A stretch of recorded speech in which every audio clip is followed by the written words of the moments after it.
आमिद GDB है हमारा किसका, 501 का, मार्केटिंग का। वो कहता है जी ये कंपनीज हैं ABCDE। ए जो है वो किसको फॉलो कर रही है, बी किसको फॉलो कर रही है, सी किसको फॉलो कर रही है, डी किसको फॉलो कर रही है। देखें इसका बड़ा सादा सा हल है, आपने सिंपल जाना है। आप MKT501 के नोट्स में जाए ना, उसमें एक ही पेज पे ये सारी लिखी हुई है, इसका आंसर ये लिखा हुआ है।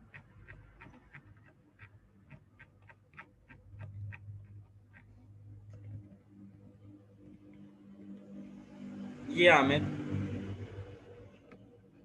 ये पांचों ABCDE आंसर्स हैं। ठीक हो गया हामिद, आपको नजर आ रहा है?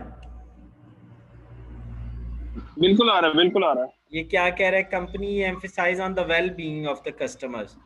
तो ठीक है, आपने क्या प्रोवाइड कर देना है, उन्हें बता देना है।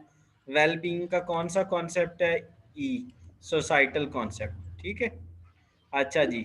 उसके बाद company the believe hold that the organizational well being more effective in compact creating delivering communication with the customer. तो ये कौन सा कॉन्सेप्ट है, मार्केटिंग वाला कॉन्सेप्ट। ठीक हो गया।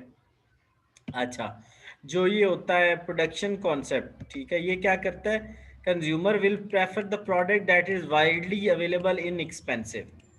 ठीक है, ये देखिए इन एक्सपेंसिव और वाइडली अवेलेबल। तो ये पहला कॉन्सेप्ट हो गया, कौन सा, प्रोडक्शन वाला। ए कंपनी प्रोडक्शन कॉन्सेप्ट को फॉलो कर रही है। अच्छा, बी क्या फॉलो कर रही है, मोस्ट क्वालिटी। तो जो क्वालिटी वाली होती है वो कौन होती है प्रोडक्शन वाली। और सेलिंग वाली क्या करती है, ये सेलिंग वाला। तो बस आपने यहाँ नाम लिख के टाइप करके तो आप अपलोड कर देना। ठीक है इंशाल्लाह।